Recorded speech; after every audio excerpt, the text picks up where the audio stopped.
All right, everybody, welcome back to another episode of the Lasting Learning Podcast.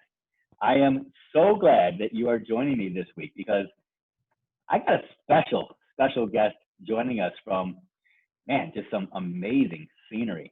As we're talking, I get to see her right now, and her screen is just amazing to look at. She's sitting right in the middle of it, but surrounded by her is this amazing view. How's that? Is that good enough for you, Rachel? Perfect. I've got a woman here with an incredible name, a name that I absolutely adore. She is an author. She's a leader. She is a world changer. A lot of you see her all over social media right now. She is just blowing up the airwaves on podcasts everywhere. She's just killing life right now, which is pretty fun to watch. Today on the show, joining us from Oregon, we've got Dr. Rachael George. Rachel, thank you so much for being here. Yay. Thank you for having me. It's awesome. Great to connect. I am so excited about this. I've kind of tracked you for a little while, and now that you've got books out there and you're kind of doing all the things, I now get the opportunity to talk to you. So I'm going to take full advantage of this. Thanks for being here.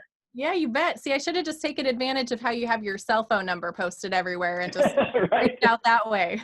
But here's the reality, and it's funny you mentioned that because one of the reasons I started this podcast is because it makes it so much easier for me to actually sit down and have conversations with people like you because we're recording this on a Friday night. I don't know when people are listening, but we're recording this on a Friday night. And I can guarantee you, Rachel, if I had just reached out and said, hey, can I talk to you on Friday night? We'll just talk. Maybe we can just have a video call on a Friday night. You probably would have been like, what does this creeper want? But now we're blasting it out to the world, and you're all about it. So fair game, man. Fair game. No, thanks so much for doing this, though. I do appreciate it. Yeah, thank you. Do you mind just taking a couple minutes and introducing yourself to those who are listening that for some reason have no idea who you are? This is an international podcast, like I said, and there might be somebody living in a small village on an island out in the middle of the Pacific that hasn't seen you or heard you or read anything you put out there. So introduce yourself to that one person, if you don't mind. Yeah, you bet. So my name is Rachael George. I'm the principal at Sandy Grade School in the state of Oregon. Super love where I live. I actually, from my house, my doorstep to the ski lift, it's 15 minutes, which is just super fantastic. But I drive the other way into town, 15 minutes, no traffic, and I'm in just a fantastic elementary school. It's a pre-K to 5 building. Have been here for 7 years, probably longest I've ever been somewhere in my life, ever. So I'm setting some great records there. Was a middle school principal prior to that in Southern Oregon. I'm married to a principal, so I'm literally married to the profession. He's a middle school principal in the neighboring district. Taught elementary, high school, middle school, really landed at middle school and loved it. So have just spent a lot of time in different grades and love education. But I got to tell you, it was not where I thought I would end up. Not at all. I actually bucked it for a really long time. I thought education was really girly. My mom was an elementary principal, kind of equated it with the jumpers and the applique, like so stereotypical, right? So I went to work in the woods for a lot of years, worked in fire for the Forest Service, fighting fires for 11 years, and actually had a base manager in Grangeville that was like, what are you doing, Rachel? Your parents are professionals. They're making a change in the world and you're cutting down trees. And I was like, I like running my chainsaw. What are you talking about? He's like, you need to put it down and go back to school. And super, super thankful for that advice. And there were some other pivotal moments during fire seasons that made me go finish up. And luckily I was able to still work in fire while I was a teacher. And that really helped. I don't think educators make enough. I don't think teachers make enough for the work they do. And so it really helped through during the recession. And literally quit the Forest Service and fire like 3 days before I showed up for my first principal job. And then I lived at the ranger station, right? Because I didn't have housing where I moved to. So I called up the ranger station and said, hey, I've been working at this compound. Can I come live at your place while I find housing? And luckily they were nice and said, come on in, we have a spot for you at the bunkhouse. So that's an amazing journey. That's incredible. And so you got your start in education at the middle school level. So you're talking, other than chopping down trees and running a chainsaw, which I'm a 43-year-old man, never once used a chainsaw. So What? I know. I'm hearing your story just thinking, man, I've missed out on some of the finer things in life. Yes. Like saw gas and diesel fumes and all that good stuff. Yeah. Right. Wood Yeah, chip. man. And, I bet you that still smells better than the middle schools that you started off in. Yeah, I was a middle school guy. I spent my first 7-8 years as a middle school teacher, then progressed through the administrative ranks, and then found myself as an elementary principal kind of after the middle school experience. But even now, 21 years in education, I still see myself as a middle school guy. I've done all the levels, but I'm still a middle school person. Who are you? Are you the tree chopper downer? Are you the middle school principal? Are you the elementary principal? Like, what is your identity? It might be a split personality situation. Because I mean, right, there's certain aspects that are at certain times. Like I got to tell you, during moments of crisis, for sure, fire comes out. Like incident command, I'm super good in situations that are emergencies, making decisions on the fly, being able to look at all the different pieces. I think that's why I like the pace of middle school and secondary, because you're running and gunning, right? You're putting out spot fires, you're helping support teachers. Elementary, I got to tell you, it's like Disneyland. I love it. I told people, man, like I'm never leaving elementary. Like it's heaven. Kids love you, like families love you. They're not flipping you off. Like it's a whole different style. It's a whole different challenge. Like I just got so many hugs, but on the flip side, it was a really solid punch in the face going down to elementary. I thought I could fix everything at middle, and I didn't really at all realize the power what elementary held. Even though I taught elementary school, I didn't teach primary. So like the first time I took over a first grade class, like I walked out with huge pits of like sweat. Like I was just pitting out. It was nuts. Hair was curly because it went crazy frizzy. But the power that elementary has in terms of developing that love for school, building those strong community connections, and helping set kiddos and families on the right path to really open up like a magnitude of different doors. You can't get any better than that at all. Like brings tears to your eyes with like the potential that you can really make in people's lives. It's amazing. So split personalities, a combination of them, really depends on the setting. Well, and that's kind of the reason I ask you that. I feel like the skill set for an elementary principal is much different than it is for middle school or a high school principal. And you talk about that reality check of you're just used to literally running around putting out fires constantly. You walk into this elementary school and it's just, you've got little babies holding on to your leg 24 hours a day. All you're doing is wiping snot off your pant legs and tying shoes all day. Does that play with your psyche as this person that was constantly needed, constantly on the go, fixing things, and now the fixing is just loving and hugging and supporting? Completely. That took a huge adjustment. I actually remember having a conversation with my husband before coming to the elementary school, like a week or two before reporting. And it was over dinner, probably after dinner-ish, crying. Do you think I can handle little kids? What if they don't like me? What if one goes to the bathroom in their pants and I have to help clean it up, or pukes? I'm a sympathetic puker. Like, how can I do this? And he's like, calm down. You'll be okay. Cause I have step kids. I don't have bio kids for me. So a whole different situation. Sure. But it was a huge, huge adjustment, and lots of hard learning moments with feedback that was hard to hear. And over the last 7 years, I'd say my leadership has considerably adjusted, mellowed, and shifted. And it's taken a lot of reflective practice and a lot of humbling moments where I'm like, I handled that totally wrong. I'm so sorry. Like I was a total jerk. A lot of apologies. So it's powerful that you're at this place in your career now. We're able to look back and recognize that, in the moment. And I'm going to speak through my own experience. So correct me if any of this is wrong, but when you're going through all that, your first, second year at the elementary level, when you are so driven and you're constantly solving problems prior to, and you're in this new environment and that stuff's not happening. Did you find yourself, like I did when I made that change, looking for problems to solve? They weren't coming to you. So I would go out on the hunt looking for things. looking for a spark somewhere that I knew would turn into a forest fire if I didn't get out there and put it out right away. Stuff that I probably could have and should have let go and turned my attention elsewhere. Misguided use of power, authority, attention, resources, whatever. You talk about getting lots of feedback. Was any of that feedback in that lane? Oh yeah, Rachel, you're going too hard, too fast. Like, this is too much. And the interesting piece about Sandy Grade is that the year prior to me coming, their state assessment scores had plummeted even further. And so they were just kind of at an all-time low. Morale was super low. And the mission and vision was to fix it from the district office. And to be able to help move folks forward with that was super challenging. And I like to go fast. Right. And that's something that you can't move fast with.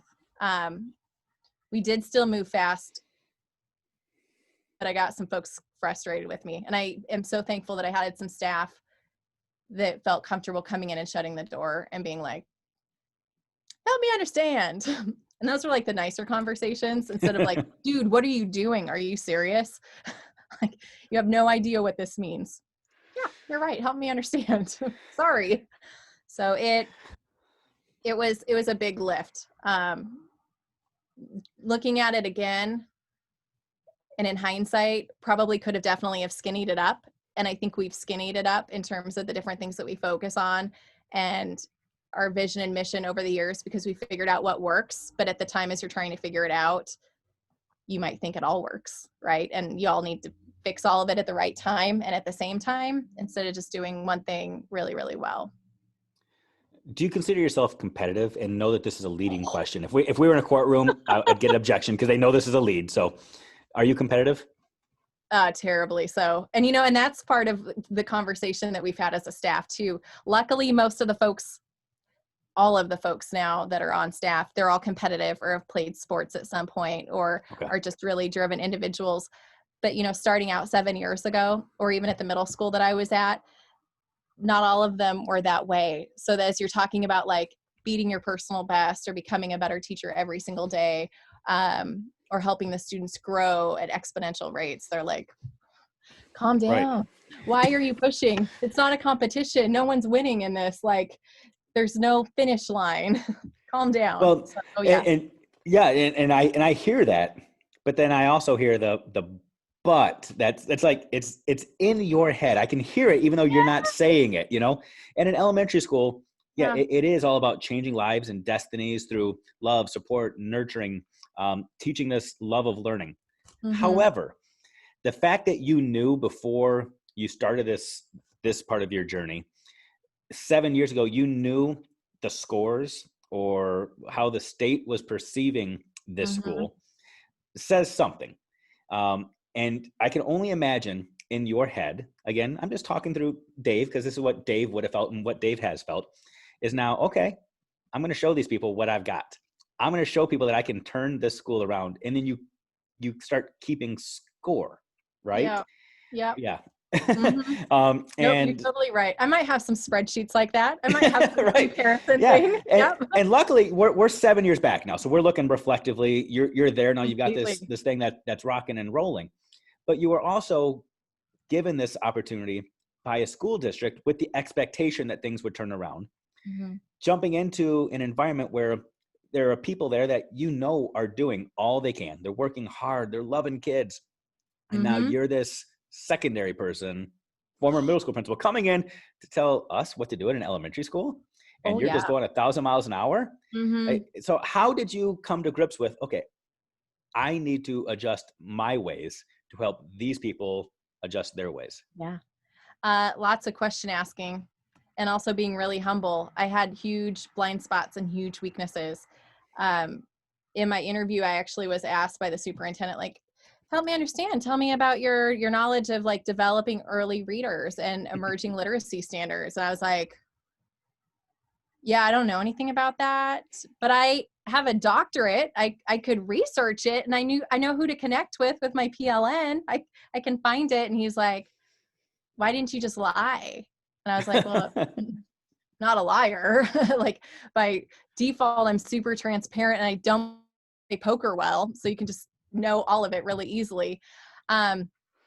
But it was me being upfront with that, asking a lot of questions, spending a ton of time in classrooms, asking, how can I help support, help me understand? And even when I thought that I understood and knew better, they were like, can you come show me?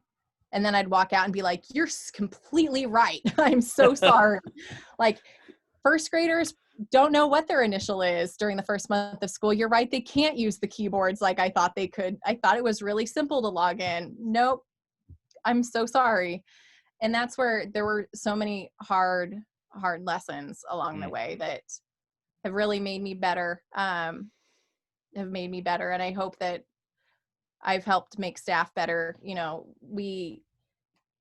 for me, professional development and learning has always been a huge part of me as a person, as a professional, and something that I've encouraged staff to do.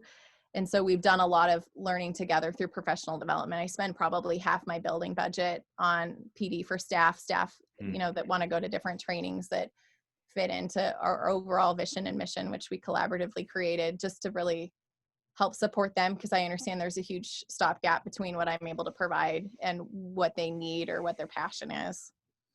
Well, that is humility right there. I've met a lot of administrators who feel like they are the purveyors of professional learning. They know what everybody needs. So kudos to you for recognizing that sometimes people just need a different voice. They need to be able to step out a little bit, you know?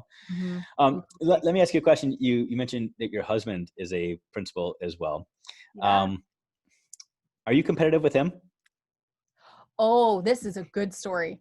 So he and I were middle school principals together in the same district. And so the school district that we were in had 3 middle schools, and the middle school principal that I was taking over for went to the 3rd. So he was at 1, I was at 1, and then our good buddy was at the 3rd. And all 3 of us super competitive.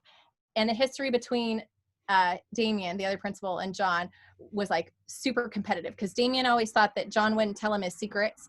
And then Damien it's really funny. So I walked into this whole interesting dynamic relationship, because the building that my husband was the principal at was just rocking it, knocking it out of the park. Like, they were identified by the Secretary of State for closing the achievement gap for minority populations within math, and just killing it. They were like persistently dangerous. It was nuts. Like, fires in the garbage cans, and then within a certain period of time, probably about 4 or 5 years, top of the state in terms of academic achievement.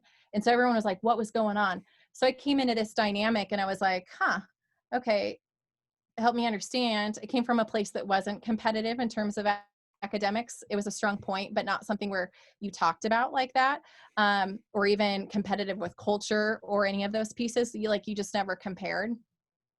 So that was a huge learning curve, but I got to tell you, he always kicked my butt.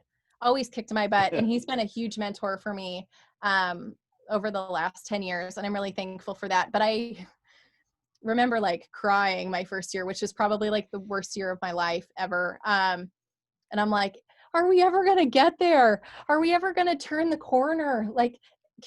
Is this even possible? And it's like, stay the course. These are the right steps. These are the right things. So it was interesting. You should have watched the 3 of us though do professional development. So you take the dynamics of you and your spouse or significant other at home, and then put that in front of the entire district with all of the middle school teachers. Yeah, well, because we would plan together, all 3 of us. We'd plan together on the weekend or on snow days. We'd get the PowerPoint. I'd be like the typer and create the presentation. They'd just throw ideas out, of course, typical guy stuff. So we'd get to presentation time, and I, of course, would remember the slides, but did they review them? Not necessarily. So they'd hop out of order, and I was like, dude, what are you doing? That's in 2 slides, not yet. And I'd give them a look, and you could see everybody just go, ooh. And the first couple state presentations that we did, people didn't know that, maybe they just didn't catch the same last name, but they're like, are those 2 presenters okay? She kind of gave them a look. And I'm like, no, we're good. Just keeping him in line. He's my husband. We're good. He skipped ahead, people. You got to understand, he just messed the script up. He wouldn't have noticed, if I wouldn't have pointed it out, but it's interesting. It's also been probably a little bit more healthy that now I'm at the elementary school and he's at the middle school and separate districts, because I'm sure we were both very overwhelming for people. Well, let's play a little make-believe here. Let's imagine that Dave decides he's going to break out of Michigan. And right now, nobody can leave Michigan. But let's just pretend that I get to leave Michigan. And I get to move out there to Oregon just because it's amazing in Oregon. Cool. And I decide, okay, I'm going to get back into teaching. I miss that connection with kids. I've got middle school experience. I've got elementary experience. Who do I want to work for? You or your husband? Oh my gosh. And you know what? That's funny you ask, because one of my old teachers, who's one of my absolute favorites, from when I was at the middle school, is in Idaho. And she's been thinking about coming back to Oregon. And she has an elementary middle school certification. And we've been fighting over her. And it's interesting. We thought she's going to come back to Oregon this year. So kind of like a same thing with you, right? She ended up staying in Idaho, but she was forced to pick, like, who's building? Do I want to go like elementary land, like Disneyland, or do I want to go middle school? She's an avid guru. So she ended up going with John because he's an avid school. For you, I would say definitely. Yeah, I make my decisions all about the leadership. I don't care about the building or the kids. It's all about the leadership. There you go. Okay. Me, hands down, me. Yep. I have much more fun. We have a great time. We have a really, really good team. We work hard. We play hard. We encourage other people. We celebrate in their success, and we share, right? And it's that positive competition where we all become better, and we turn around and help pull people up instead of just beating them down. So, So my takeaway from that is that your husband is boring, stingy, and doesn't like to have fun, right? Okay. Now I said that, not you. So if he decides to listen to this, fair enough. His vice principal is like the coordinator of fun. Like, he's complimented very well. But I got to have a yin to the yang. I got you. Right? And it's just me. So I'm like the full package, man. I got you covered on both of them. Fair enough. Okay. Good to know. So that takes me to the place I want to go. You know, you've been at multiple levels, had bumps and feedback early on in your principalships, but now you're to the place where you're writing books about leadership and what it means to be a school principal. And you're collaborating with other people to write books. And when I say writing books, I don't mean you're writing this little book that's going to sit on a shelf at a private bookstore on the other side of the world. I mean, this is a book that is literally blowing up and people are reading everywhere. So before we start talking about the book itself, when did you realize that you do have something to contribute, and wow, you are actually pretty good at this thing and you should be sharing it with others? Ooh. Well, interesting piece of information. I've never enjoyed writing. My sister actually wrote a lot of my assignments in high school. Just so bad to admit. When we moved up from Southern Oregon, so about 7 years ago, our really strong network of principals that we were surrounded with stayed down there. I mean, we still stayed in touch, but living up here, the connections with administrators are really different because it's a metropolitan area and it's just not that close-knit community where you're just all living together in the same valley. And that got channeled into journaling and writing and blogging, I think, as a way to process stuff, because you couldn't go out to a restaurant or network with all the different people that I was used to. And as I started writing, I didn't think anybody was going to read it, right? Like, no one will find any pieces of this that'll resonate. But I had some opportunities to start sharing those pieces with ASCD and was super insecure about that. But I thought, man, I need to take this risk. Let's see what happens. And ironically, they were super well received, and I was shocked. And you know how it is when you put something that you've written out into the public, it's super vulnerable. Like, you're nervous. You're like, what are people going to say? Are they going to judge me? Which does always happen, but you're not sure if it's going to resonate. And then when it does, you're like, oh, this is why I need to have a voice. This is why I need to start sharing. So did a lot of that for a good handful of years. And it wasn't until, especially for this book, some networking with some other elementary principals through our administrator kind of association, that we were sitting around and we were like, we have some really good resources, some really good tips, and some bad broken bones and bruises that we would just love to be able to share. And there were strong commonalities with it. And we were starting to have folks reach out and ask in face-to-face situations, and the writing was well received that we thought, heck, let's give it a whirl. What's the worst that can happen, right? They tell you no, and then you go, okay, and then you move on, or you use it to get better, right? And so that was the route we've gone. So yeah, you just got to put your stuff out there and take the risk. It's like asking someone to go dance at a middle school dance, right? Like you got to get the courage to go across the dance floor. Well, right. Yeah. And it's interesting. Well, let me play up with that analogy. So when you're at that middle school dance and you ask that special someone to dance, there's a couple of feelings that go through you. Number one is, what is that person going to think? Are they going to say yes or no? And then there's also what is everybody else going to think when they see me on the dance floor? And when you're writing this book, and it's out there for the world, were you nervous at all, not just about what all the readers of the book and all the people around the country and even publishers and things like that were going to think? What were you thinking about the people that you work with on a day-to-day basis? Were you worried about what they were going to think? Yeah, constantly. And I think that I made sure that I wrote and shared with that lens in mind, just to always be respectful, to be honest, and transparent. Super fortunate that I'm in a staff that really is supportive with those pieces. So a lot of them knew that I blogged for a long time, and it wasn't something that I talked about. That high energy that I had at middle school, a lot of that has been channeled at the elementary school to help like save teachers from being like imploded by it, to outside interests, right? So writing and blogging, and also being involved with other association work. And they've come up to me at times like, I didn't realize you did this. Like you planned that conference, you wrote that blog, like you did, how do you find the time? And I'm like, girl, you got to understand, like, this is for your sanity. Like you want me to let out the steam.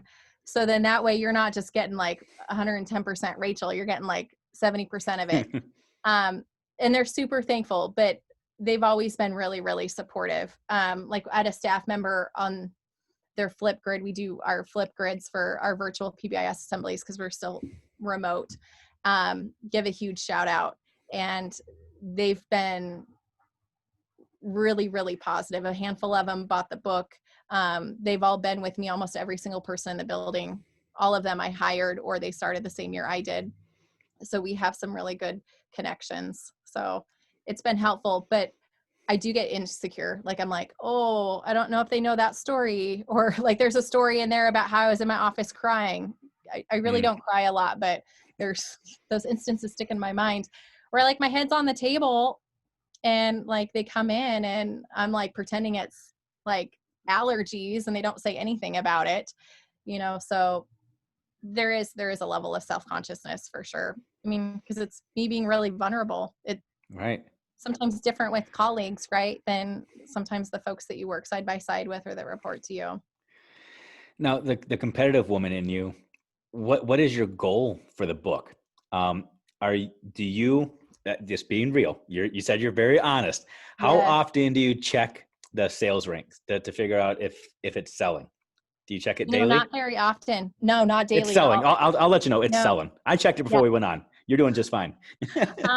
I would say maybe once a week. Okay. But I got to tell you, we were hoping for like 5 people to buy it. Like, right. We're like 5, like if our family bought it, we're good. And that's where I think you don't know if it's going to resonate. You always really hope. You share your heart and soul. And if it helps one person, awesome. And it's about helping people and helping them maybe avoid some of the different bumps and epic dumpster fires that we've landed with over the years. Well, there's more than 5 people reading it. I'll put it out there because I see it on social media. People are taking selfies with this book everywhere. So we've hinted around it. Can you just talk through the book for people a little bit? Co-writers, the name of it. What are people going to get out of this book? Awesome. So the book is called PrincipalED, Navigating the Leadership Learning Curve. It was endorsed by Hattie, which we were like, what? Fangirl moment. Holy moly, like he wrote us back. Now, has he done a study yet to tell you the effect size of your book on instructional leadership? or is No, that but to come? he did do, I'm sure, an effect Okay. size on the title because he Okay. loved the content. But here's a top secret thing that we have not shared with anybody. He's like, yeah, I didn't like the title. It doesn't make sense and it's confusing. Oh, see, Well, that's okay. So I'm not John Hattie because that is the part that I thought was brilliant. So for those that haven't seen it yet, it's principled. It's principal ED, like principled. I mean, when you see it visually, you get it. But John Hattie didn't get it. Wow. no, I Yeah, know. so okay, I But got you know better what? taste than John Hattie. But go ahead. Go ahead. If it's between him liking the content or the title and not liking the other, I'm True so story. happy that he loved the content. True story. So Yeah. that's a Fair win. enough. hmm So it was written with two girlfriends. They were both elementary principals at the time. Courtney Ferua was in McMinnville School District. She still is, but she now, instead of being at Washer Elementary, is the director of curriculum and instruction. She's phenomenal. She was Oregon's National Distinguished Principal a couple years back and has just done incredible work within her building. And then Kate Barker is rocking it at Cherry Park. She's in the David Douglas School District. That girl, 17 different languages spoken in her school. 17. And she knows every kiddo's name, and she has just a lights out pre-K program that has received multiple awards, and she's just known for across the state. It's quite impressive. So we met through our state association. We both, all three of us, sat on our Oregon Elementary School Principal Association board and met and connected through that. We really wanted to be able to provide a guidebook and tips and suggestions to help support building leaders. So we all recognize, and I'm sure that, you know, listeners out there that are in any type of leadership role realize there's a huge loneliness factor that comes with being a leader. You know what, in my admin program, the lady actually talked about how it was super lonely. And I remember thinking, like, girl, you just don't have any friends. Like, I'm used to being around coaches and like the solid network. That's not going to be me. And it quickly did. And it was a huge, huge change. And so we want to be able to help support folks as they look towards developing a really strong, vibrant school culture, but also balancing that with outcomes and high expectations for kids, because we believe that you can do both. And oftentimes, I think educational leaders sometimes feel like they have to pick one or the other, or their skill set lends itself to being stronger in one, and then it just voids the other piece. Like, we know leaders that have a strong, beautiful culture, but student achievement or outcomes have gone down or have flatlined, and we're not opening up doors of opportunity for students, or vice versa, right? They're like so hardcore academic that everyone's quitting, and it sucks to come to work and nobody wants to be there, and the kids hate life. So we really talk about the way to kind of put those together, work through your strengths, and to help find success. Oh, I absolutely love that. Yeah, and that loneliness factor, the island is real.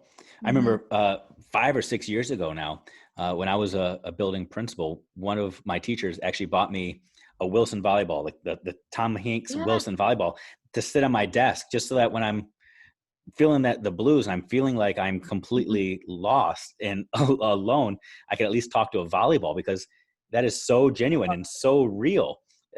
Administrators everywhere can relate to that. And I also love your emphasis on making things practical, not just talking theoretical. A lot of leadership books that are out there right now, especially for building principals, are theoretical.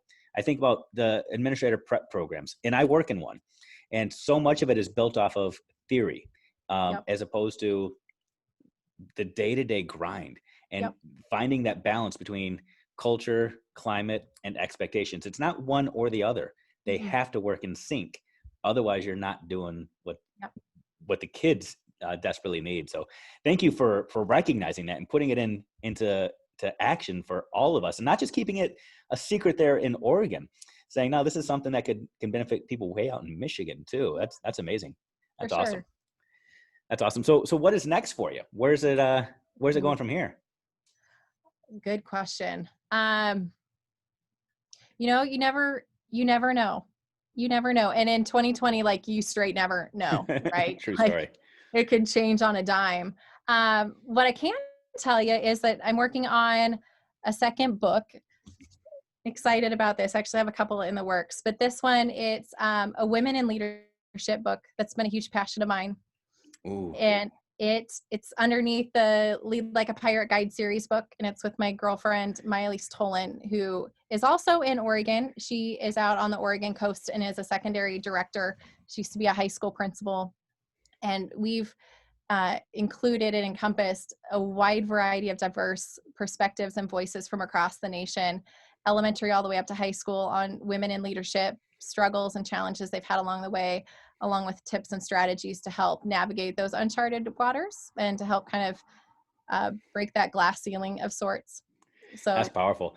mm-hmm. I can just imagine, you mentioned the Lead Like a Pirate series. I can imagine Beth and Shelley getting this concept and just beaming from ear to ear. I mean, it speaks their language, and just the fact that it's endorsed by them and moving forward. I mean, Mm-hmm. as a male leader, I'm reading this sucker because this sounds beautiful. It sounds amazing. Just what we need right now. That's incredible. Sure. So things are happening for you. I mean, Yeah.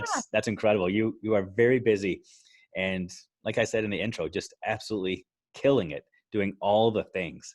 But I ask all my guests when they come on, despite where they're at and what's going on, to try to think about that one thing that they want everybody to walk away from. The interview with really resonating on. And for you, I mean, we talked about burning down forests, to putting out fires in the bathrooms, and running all around school, to competing with your husband, Mm-hmm. to writing books and writing next books, and then writing the next book after the next book. Like, you're doing it all, and you're doing it so well. But what is that thing when people listen to this and they resonate on it and they reflect on what Dr. Rachael George had to say to Dave Schmittou? What's that thing you want them to walk away with thinking, oh yeah, she dropped the mic with that one and she was gone, but I'm not going to forget? That would No be, pressure. I know, right? That this work is hard, Mm. super, super hard. Days you want to give up, you want to throw the towel in. But I encourage you not to, that you're making a difference and that you're not alone. Even though it feels like that, reach out, connect. There's a whole support system that's ready to just support you and to be there. We want to be a part of it. We want to be able to help and support you.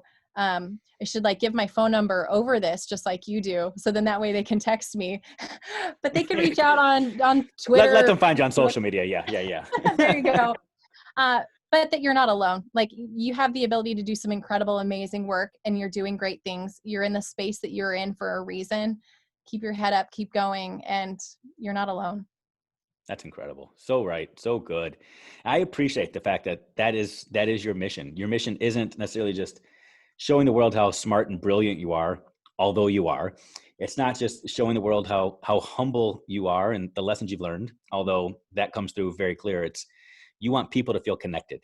You want people to find their voice, find those other people out there that they can learn from and grow with and hold each other accountable. I mean, that's power. And I appreciate that is the platform and the stage in which you're using to bring all of us together.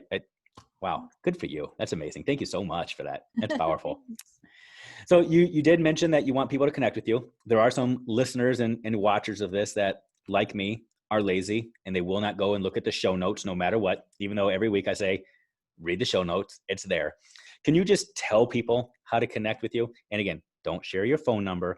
I mean, you can, but yeah, don't share your phone number. I'll How can give you people my connect with you Twitter on social? Yeah, let's do that. Okay. So just like my name, it's Dr. Rachael George. Rachel spelled funny. It's Rachael and then normal George spelling. So Awesome. should be pretty simple. There you go. Never know though. I suck at spelling, so I just probably. That's amazing. So if you just try to type that in and you can't find her, then look at the show notes. I'll make sure it's spelled correctly. Connect with her, continue to grow with her, continue to learn and follow her journey. She's up to some amazing things, and you can say, I knew her when. So Rachael, thank you so much for taking time out of, I already said, a Friday night. So thank you for taking time out of a Friday night to connect with me, to inspire me, to fill me up, and to enhance the lives of all the listeners and viewers. I appreciate it. Awesome. Well, thanks for having me on. I appreciate it. Thanks, David. Absolutely.